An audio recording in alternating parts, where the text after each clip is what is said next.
Bienvenue dans Provision de vie. La pensée d'aujourd'hui s'intitule « Le souffle divin ».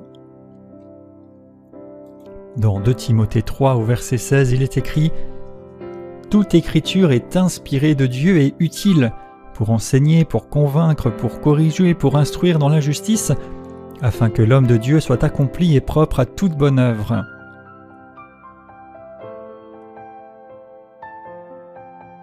L'expression ici rendue par « inspiré de Dieu » correspond à un seul mot grec, théopneustos, qui signifie en fait Dieu et souffle.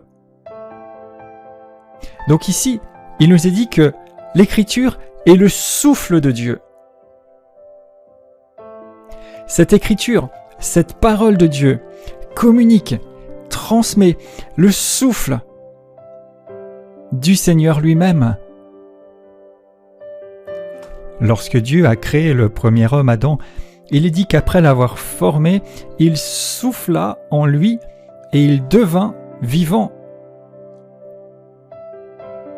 Plus tard, Jésus déclare dans Jean 6 « Mes paroles sont esprit et vie ». Et ce mot toujours « esprit » revient à cette racine pneuma, le souffle. Plus tard aussi, Jésus, envers ses disciples, va souffler en eux et leur dire « Recevez l'Esprit Saint » dans l'évangile de Jean au chapitre 20. Donc nous retrouvons ici régulièrement cette même pensée, cette même dimension du souffle divin. Et souvent, lorsque nous parlons du souffle divin, nous pensons à l'Esprit de Dieu. Mais en fait, le souffle divin se trouve contenu dans la parole de Dieu. Jean chapitre 1er déclare qu'au commencement était la parole, que la parole était Dieu, que rien n'a été fait sans elle.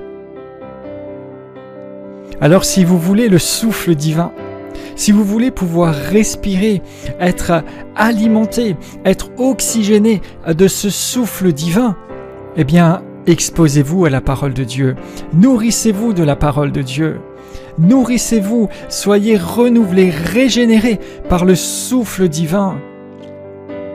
Alors que nous vivons dans un monde qui peut être tant marqué de pollution, de diverses choses, eh bien, si vous prenez la parole pure, elle-même, telle qu'elle est, et vous exposez à ce souffle divin, vous êtes nourris, vous recevez une pure parole.